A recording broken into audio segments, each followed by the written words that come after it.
Buenas tardes, bienvenidas y bienvenidos a la segunda conferencia Violencia Sexual, lo que ve y calla la sociedad. El ciclo internacional de conferencias es una iniciativa liderada por el Espacio de Arte y Memoria Fragmentos, la Red de Mujeres Víctimas y Profesionales, la Unidad de Investigación y Acusación UIA de la Jurisdicción Especial para la Paz, la Organización Internacional para las Migraciones OIM y las Universidades Central y Nacional de Colombia. En esta oportunidad, la charla académica lleva por título Justicia Transicional y Violencia Sexual, casos Perú y Ecuador. A cargo de la doctora Pasha Bueno Hansen, quien explicará algunos de los objetivos de la justicia transicional, la importancia de incluir la violencia sexual dentro de las comisiones de la verdad desarrolladas en América y los casos específicos de Perú y Ecuador. Hace la introducción a esta conferencia la doctora Marta Nidia Galindo, fiscal de la Unidad de Investigación y Acusación UIA ante Tribunal de la JEP y líder del Grupo de Género de la Unidad. El doctor Giovanni Álvarez se excusa de asistir a este evento, pues fue invitado al evento de la Comisión de la Verdad en reconocimiento de las víctimas de abuso de violencia sexual en la ciudad de Cartagena. La doctora Marta Nidia Galindo es abogada especializada en Derecho Penal, ha sido juez y fiscal especializada de la Unidad Nacional de Derechos Humanos, en la que coordinó sus actividades en los departamentos de Santander y Cesar, impulsando investigaciones por graves violaciones a derechos humanos e infracciones al derecho internacional humanitario en esas zonas del país. Fue fiscal delegada ante el Tribunal de Justicia y Paz o Justicia Transicional, logrando importantes sentencias, entre ellas contra el bloque Catatumbo y el bloque Central Bolívar. En la actualidad hace parte de la Unidad de Investigación y Acusación como fiscal delegada ante el tribunal y es líder del Grupo de Enfoque de Género y Enfoques Diferenciales. Damos la palabra entonces a la doctora Marta Nidia Galindo. Muchas gracias. Buenas tardes a todos y todas. El día de hoy continuamos con el proceso que la Unidad de Investigación y Acusación inició en alianza con Fragmentos, Red de Mujeres Profesionales, Víctimas y Profesionales, OIM, las Universidades Nacional y Central, con el que se pretende propiciar espacios de aprendizaje y reflexión que generen debates sobre el abordaje de uno de los delitos que ha causado mayor impacto en las mujeres y en la sociedad durante el conflicto armado, como es la violencia sexual. Hemos identificado dentro de esta alianza una oportunidad histórica para afianzar nuevas prácticas en las investigaciones y tratamiento de la violencia sexual, resaltando el reconocimiento de las relaciones inequitativas de poder entre hombres y mujeres, que conllevan a gran escala a la comisión de ese delito, generando una valoración adecuada de las consecuencias e impactos de la violencia sexual para proponer reparaciones y transformaciones sociales e institucionales que garanticen su no repetición, como condición para que la paz sea una realidad en todos los ámbitos de la vida de las mujeres y niñas. Tenemos el compromiso con las víctimas y con el país de trabajar no solo por las 27.956 ya reconocidas de violencia sexual dentro del conflicto armado y por quienes aún no han denunciado, responsabilidad que se extiende más allá de lo ocurrido en el conflicto armado para efectos de garantizar la no repetición, ya que dicho fenómeno no desapareció con la entrega de armas y su fundición. Este fenómeno consideramos, como lo demuestran las cifras de medicina legal, que persiste, ya que entre enero y abril de este año han sido víctimas 6.085 niñas, lo que significa en promedio que 55 niñas son violadas cada día. Lo más grave es que la mayoría de estos ataques son cometidos por familiares o amigos cercanos. Estos espacios en los que participamos de forma simultánea entidades del Estado, víctimas y organizaciones académicas y expertas internacionales, generan debates que esperamos se reflejen en acciones institucionales concretas, que incluyen la construcción de conocimiento necesario para transformar nuestras ideas, creencias y prácticas, que en últimas son las que garantizarán nuevas formas de actuación institucional frente a las víctimas de la violencia sexual. Para terminar, es importante mencionar que la justicia en sí misma tiene que ser un proceso reparador, en el que la unidad y la JED estamos comprometidos. Por eso estamos trabajando en el diseño e implementación de investigaciones que no estigmaticen a las víctimas, que garanticen su acceso a la justicia transicional en condiciones de legalidad y con un trato digno. Este compromiso lo estamos desarrollando en el marco de un proceso dialógico que es la esencia de la justicia restaurativa, con la que se busca reparar de la mejor forma posible los daños causados y promover que los responsables reconozcan de forma activa y consciente su responsabilidad como condición para la reconciliación, que debe tener siempre en el centro a las víctimas, en este caso a las víctimas de violencia sexual. Los invito a todos y a todas a escuchar a nuestras invitadas el día de hoy para que de esto cojamos las mejores prácticas y las tengamos presentes en todas estas investigaciones que nosotros vamos a adelantar dentro del proceso de Justicia para la Paz. Muchas gracias.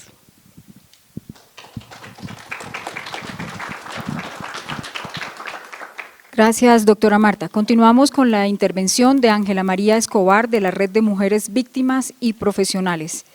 Ángela María Escobar es líder social, coordinadora nacional de la Red de Mujeres Víctimas y Profesionales, organización creada por víctimas de violencia sexual que cuenta con apoyo de profesionales. Esta organización promueve el empoderamiento de las mujeres víctimas de violencia sexual en el marco del conflicto armado y promueve entornos seguros y protectores para las mujeres, niñas y adolescentes como mecanismo social para prevenir la violencia sexual y la violencia de género. Además de fomentar la participación de las mujeres víctimas en el desarrollo y la consolidación de la paz en Colombia. Ángela María es víctima de violencia sexual y defensora de los derechos de las mujeres.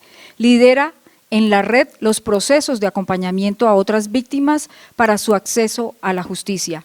Es capacitadora y orientadora en talleres de formación sobre políticas de prevención de violencia sexual, reclutamiento y uso ilícito de niños y niñas. Participa en espacios nacionales e internacionales que buscan enfrentar la estigmatización que sufren las víctimas de violencia sexual. Participó en las delegaciones de víctimas a La Habana, Cuba, para incluir la violencia sexual en el acuerdo final. Bienvenida. Buenas tardes para todos y todas. En la Red de Mujeres Víctimas y Profesionales somos una organización de 600 víctimas de violencia sexual en 9 regiones del país, donde trabajamos el acceso a la justicia, la prevención de la violencia sexual en colegios y en comunidades. También trabajamos el cambio de la justicia, promoviendo estructuras y también la construcción de la paz, fortaleciendo la justicia transicional. Hoy quiero compartir con ustedes 3 aspectos que encontramos en la red y que trabajamos en la red. Identificamos que la violencia sexual es el resultado del abuso del poder, de las relaciones del abuso del poder. En la guerra, por las estructuras militares. En los colegios, el abuso de los profesores. En la casa, el abuso del poder de padres, hermanos, tíos, etcétera. Y en la comunidad. Tenemos miles de casos, cantidad de casos de todo este tipo de abuso de poder en los colegios, en la casa y en la guerra. En la red también identificamos que no fuimos culpables de lo que nos pasó, que nuestros cuerpos fueron utilizados, primero en la guerra para sembrar terror, y en las comunidades, en la casa y en el colegio, donde no tuvimos la oportunidad de decidir. Fueron ellos que decidieron qué hacer con nuestros cuerpos. La violencia sexual no es solo el resultado del machismo, es también, sigue pasando porque la institucionalidad no hace nada. Identificamos que muchas veces funcionarios y funcionarias siempre nos hace sentir como culpables. Quiero compartirles la experiencia de una niña indígena donde fue a la comisaría con su padre y su madre a denunciar y lo que le dijeron era que no había pasado nada, que el papá ya prometió que no iba a volver a pasar. Muchas veces ocurre también que las mujeres tienen todavía el miedo de ir a denunciar porque el funcionario es amigo del victimario. Más se demora a salir de la fiscalía para ya el victimario estar preguntándole qué estaba haciendo en la fiscalía. Esto también nos ha llevado a levantar la voz, a perder el miedo, también a demostrarle a una sociedad, a una familia y a una institucionalidad que nos ha estigmatizado, que nos ha hecho sentir culpables. Esto también nos ha servido para botar ese miedo, levantar la voz con dignidad y seguir en una lucha continua del acceso a la justicia. Para mí, para nosotras, el continuo de la violencia sexual es permanente en la vida de las mujeres, porque siempre estamos sometidas, hablo por las casas, donde creemos que estamos más seguras, mentiras, es donde más violencia sexual se vive. Y seguimos sometidas y seguimos en el continuo de una violencia sexual permanente. Muchas gracias.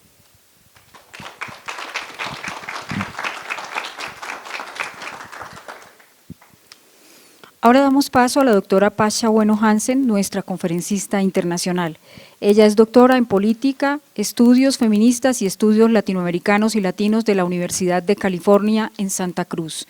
Es directora de Estudios en Sexualidad y Género y profesora asociada del Departamento de Estudios de Género y Mujer de la Universidad de Delaware.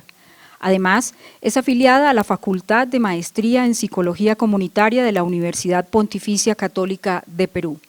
Ha hecho publicaciones sobre violencia sexual, feminicidio, feminismo de mujeres de color, sexualidad, raza, justicia transicional, conflicto armado interno y movimientos sociales.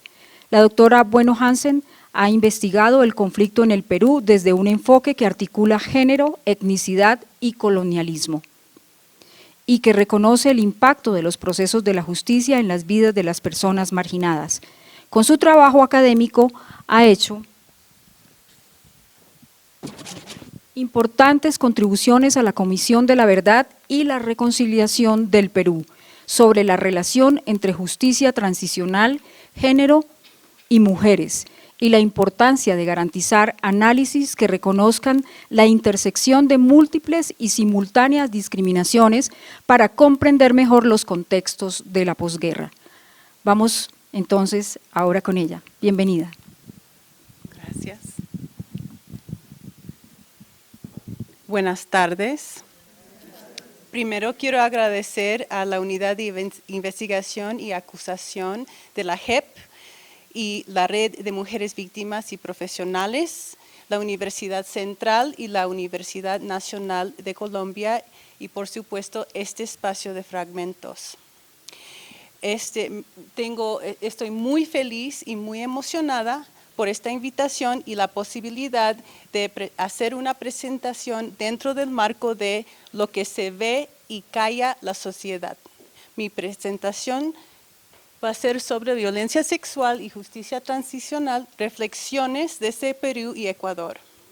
Primero quisiera también reconocer que estamos aquí en el norte de la cordillera andina, que estamos pocos días después de la mitad del año, ¿no? El solsticio, y estamos en este espacio tan único y tan importante para Colombia, que es este espacio de fragmentos, donde podemos tener diálogos difíciles. Esto es el espacio para lograr comprensión, apertura, para poder hablar de cosas difíciles. Y un tema dificilísimo es la violencia sexual. Es muy sensible y muy difícil abarcar y toca fibras muy personales para muchas de nosotras, nosotros. Entonces, para empezar, quiero reconocer también que esta coyuntura del día de hoy es el primer reconocimiento público de la Comisión de Esclarecimiento de la Verdad que se está realizando en Cartagena. Decidieron poner las luces en una de las violencias más invisibilizadas y calladas el día de hoy, en Cartagena. Entonces estamos coincidiendo en este momento con un evento único, particular e importantísimo en este país. Mi proyecto actual, que estoy ahorita investigando, es la inclusión de las poblaciones LGTBI en los procesos de justicia transicional y el papel de los movimientos sociales LGTBI en Perú, Ecuador y Colombia. Entonces, en esta presentación ofrezco unas reflexiones desde Perú y Ecuador sobre violencia sexual y justicia transicional. El orden de la charla va a ser que voy a ofrecer una trayectoria internacional, una mirada, un resumen rápido de la trayectoria internacional de la lucha por los derechos de las mujeres como derechos humanos. Voy a hablar un poquito del marco legal de violencia sexual y el Estatuto de Roma que se estableció en 2001. De ahí voy a regresar a lo regional y voy a ofrecer unas reflexiones sobre los casos de Perú y Ecuador y voy a explicar un marco conceptual para comprender la amplitud de violencia sexual y la totalidad de las víctimas. Y para cerrar, voy a hacer una reflexión sobre el desafío actual de reconocer todas las víctimas de la violencia sexual para lograr una verdad y una justicia inclusiva. Siguiente. Entonces, para empezar este recorrido, empezamos con las 4 conferencias mundiales sobre la mujer, que empezó en 1975, con lo que es la conferencia en México, en la Ciudad de México, que inició un diálogo mundial sobre la condición jurídica y social de la mujer. En esta conferencia también coincidió con el diseño de las Naciones Unidas para la Mujer. En 1980, 5 años después, siguió con el encuentro, la conferencia en Copenhague, y después en Nairobi en 1955, donde hicieron una evaluación de los logros del decenio en términos de igualdad, desarrollo y paz. Y para cerrar, en 1995 en Beijing, hicieron la última conferencia donde establecieron la plataforma de acción y dentro de esa plataforma de acción destacaron el tema de la violencia contra las mujeres. También hay que destacar que en la Conferencia Mundial sobre Derechos Humanos en 1993, ahí lograron reconocer los derechos de las mujeres como derechos humanos. Hoy en día parece como algo obvio, pero hay que recordar que hace muy pocos años, cuando se logró ese reconocimiento a nivel internacional. Y ahí también se ponen muchas luces y se resalta lo que es la violencia contra mujeres en su forma que daña más, que es la violencia sexual. Entonces, ahí tenemos una trayectoria que nos ayuda a ubicar lo que hoy en día entendemos como la violencia sexual en contextos de conflicto armado, represión política y regímenes autoritarios, que es el marco de la justicia transicional. Siguiente.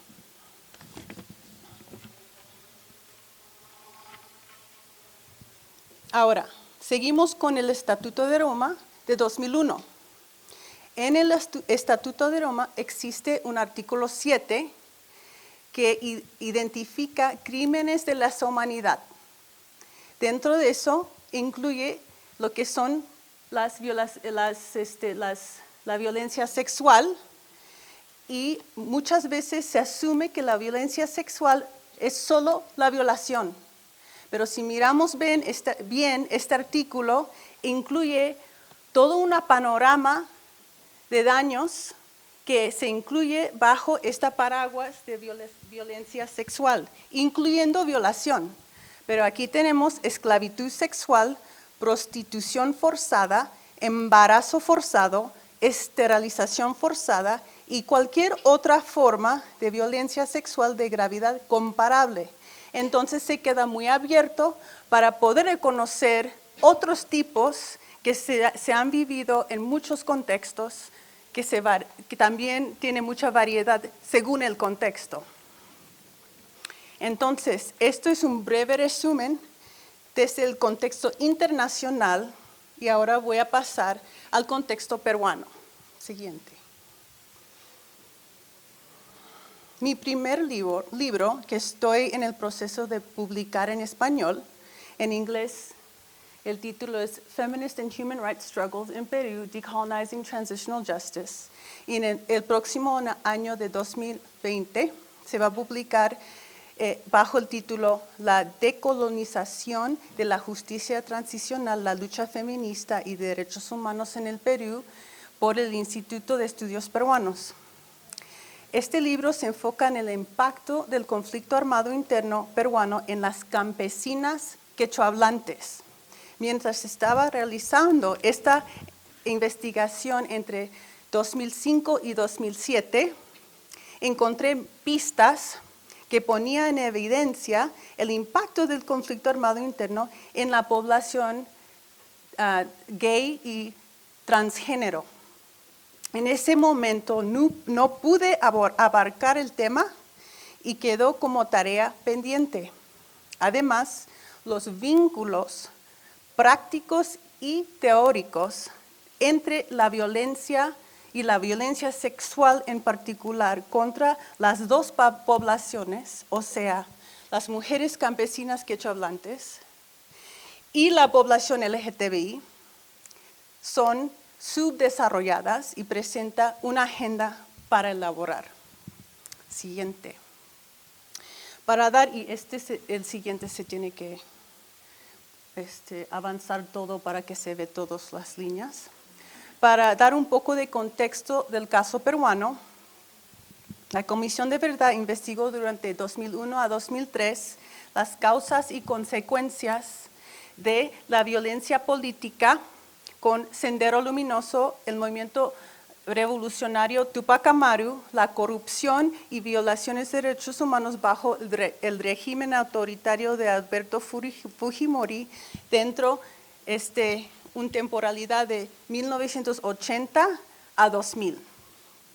Incluyó el recojo de 17,000 testimonios y usaron un modelo de comunicación abierto mirando el ejemplo de Sudáfrica y lo adaptaron para el contexto peruano para crear un diálogo público a través de audiencias públicas. Y una de esas audiencias públicas fue una audiencia pública temática sobre la mujer. Y ahí se visibilizaba lo que fue el impacto diferencial del conflicto en las mujeres, incluyendo violencia sexual. Y creo que ahí también hay una conexión con lo que se está realizando en Cartagena el día de hoy. Además, la comisión en el Perú tenía una unidad jurídica donde prepararon 47 casos para pasar a la Fiscalía de la Nación. 2 de esos 47 casos fueron casos emblemáticos de violencia sexual en el contexto rural y el contexto urbano. Y para terminar con el contexto peruano, en el informe final incluyeron 2 capítulos sobre lo que es el impacto desde la visión, de ese análisis de género, y también un capítulo sobre violencia sexual. Todo esto fue añadido un poco después de que se construyó la metodología de la investigación. Entonces se ve que es como algo que se ha añadido después, ¿no? No fue parte del marco desde el principio. Ahora vamos a pasar al contexto ecuatoriano. También realizaron una comisión de verdad 2008 a 2009. Y esta comisión investigó las violaciones de derechos humanos y represión política entre 1984 y 2008, con un enfoque en la presidencia de León Febres Cordero, 84 a 88.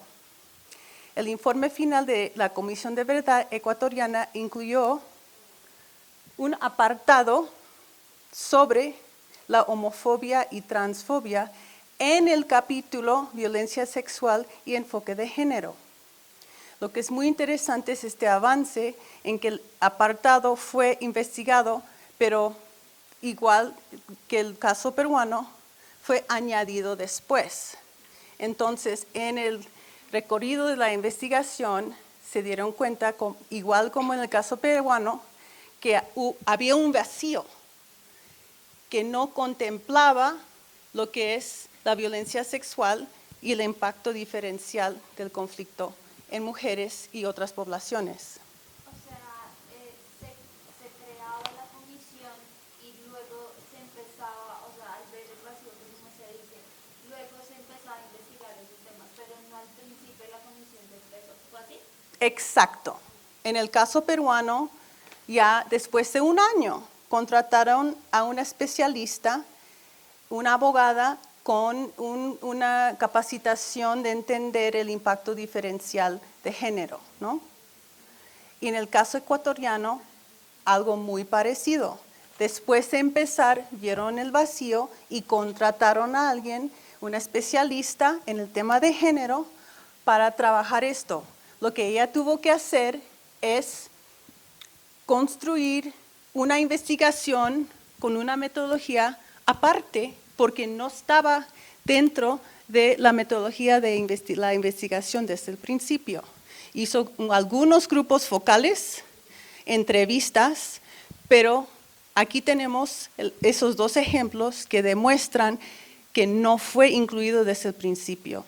Y ahora pueden como entender que ya llegamos al caso colombiano, donde sí fue contemplado desde el principio, donde el momento histórico sí se presta a trabajar estos temas como ejes transversales. Y me estoy adelantando un poco, pero ya se ve como la trayectoria, ¿no? Entonces, lo que se logró en el caso ecuatoriano fue, además de incluir el impacto del conflicto diferencial en las mujeres, la violencia sexual contra las mujeres, también abarcaron lo que fue el impacto, la violencia sexual contra hombres y también población LGTBI. Y lo que quiero explicar y tener en claro es que el impacto de la violencia sexual desproporcionadamente impacta a las mujeres. Eso se tiene que mantener en claro. Pero también para tener una comprensión de la amplitud de la violencia sexual y las víctimas en su totalidad, también tenemos que tomar en cuenta estas otras poblaciones y las dinámicas detrás de estas violencias. Entonces, esa parte, y para terminar, también prepararon 116 casos legales que pasaron a la Fiscalía Nacional, y uno de esos casos era de un caso de tortura de un hombre gay en un penal que ahora está en la etapa de indagación previa en la Fiscalía Ecuatoriana. Entonces, aquí estamos frente a un reto coyuntural regional. ¿Cómo podemos entender y captar la complejidad de la violencia sexual en su amplitud y la totalidad de las víctimas? Por la trayectoria de lucha de las mujeres y los derechos de las mujeres como derechos humanos, nos enfocamos en la violencia sexual contra mujeres, pero hay muchos más sujetos y voces que tenemos que tomar en cuenta, voces que se calla la sociedad. En esto tenemos que cuestionar las lógicas dominantes del sexo, género y sexualidad para lograr mayor comprensión. Y ahí quiero retomar el hilo del abuso de poder. Entonces, aquí tenemos como un esquema de la heteronormatividad, que representa las lógicas dominantes y que facilita el abuso de poder. Entonces, aquí tenemos una situación en que esto funciona para crear una relación de poder vertical de dominación, en que se sobrevalora el varón, la masculinidad y la heterosexualidad, y se subvalora la hembra, lo femenino y lo no heterosexual. Cada uno de nosotros, cuando nacimos, o antes incluso, para algunos más jóvenes, ya está asignado un sexo. Todos nosotros hemos sido asignados un sexo.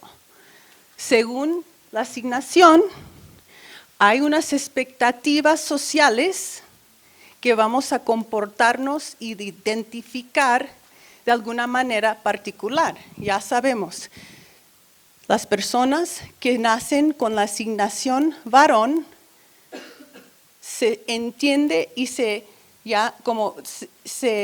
espera que se va a portar y se va a entender de forma masculino. Y las personas que están asignado hembra, ya se asume que se va a portar, que se va a identificar, que se va a vestir y que se va a presentar de forma femenino. Estas son las reglas, las normas que entendemos que es la base del Estado-Nación y todos los institutos y sistemas sociales económicos de salud, de educación, de todo. Y también está sobreentendido que en términos de sexualidad hay una atracción hacia lo opuesto que se entiende como la heterosexualidad, ¿no? Y eso es la base, la norma de la sociedad, es la base y el orden social tradicional, ¿no? Entonces, cualquier desvío de esta normatividad se entiende como una amenaza al orden social. Y ahí empezamos a dar un espacio conceptual donde cabe la amplitud de la violencia sexual y las víctimas en su totalidad. Ahora voy a recorrer 4 ejemplos para poder analizar desde esta mirada crítica a la heteronormatividad. El primer ejemplo, y voy a tomar una pequeña pausa, y para explicar por qué, cómo podemos entender este tipo de violencia sexual contra personas gay y trans a través de esta normatividad.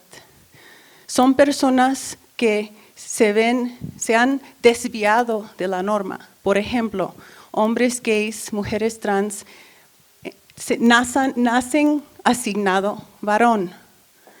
Los hombres gays pueden expresarse de forma masculino o femenino, pero de hecho no participan en lo que es la heterosexualidad. Entonces rompen con esta norma y por eso son más castigados aún a través de este tipo de violencia. Y las mujeres trans que nacen asignado varón tienen una expresión femenino y ahí ya rompen con la norma y ahí es el momento en que se ve más vulnerable a este tipo de violencia. Entonces, el último ejemplo no sale en ningún informe.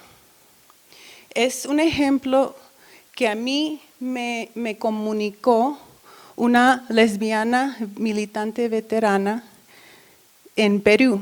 Me comunicó que en su experiencia, siendo lesbiana, durante la época de estado de emergencia en Lima, toque de queda, cuando ella y sus otras compañeras lesbianas se encontraron en la calle después del toque de queda y la policía paraba a su carro, ahí cuando la policía como que se asumió que eran lesbianas, ahí practicaban la violación supuestamente correctiva. O sea, mujeres que no necesariamente se expresan de forma femenina, posiblemente más masculinas, que no son heterosexuales. O sea, hay que, en ese caso, en la mentalidad de la policía, tienen derecho a una violación sexual para corregir su comportamiento. Se ve ese ejemplo que no sale todavía, es una deuda pendiente poder visibilizar ese tipo de violencia sexual. Hay mucho silencio y hasta ahora no he visto un informe que toca ese tema. Entonces, para ir cerrando, según la Comisión Ecuatoriana, en el caso de las personas del grupo LGTBI, los diferentes tipos de violencia y en especial la violencia sexual se ejerció como un mecanismo de normalización de la identidad de género y de imposición heterosexual, que se pone en evidencia en este caso de violación correctiva, ¿no? Los perpetradores asumieron que si rompen con la matriz heterosexual, por lo tanto, les gusta ser violadas o violados.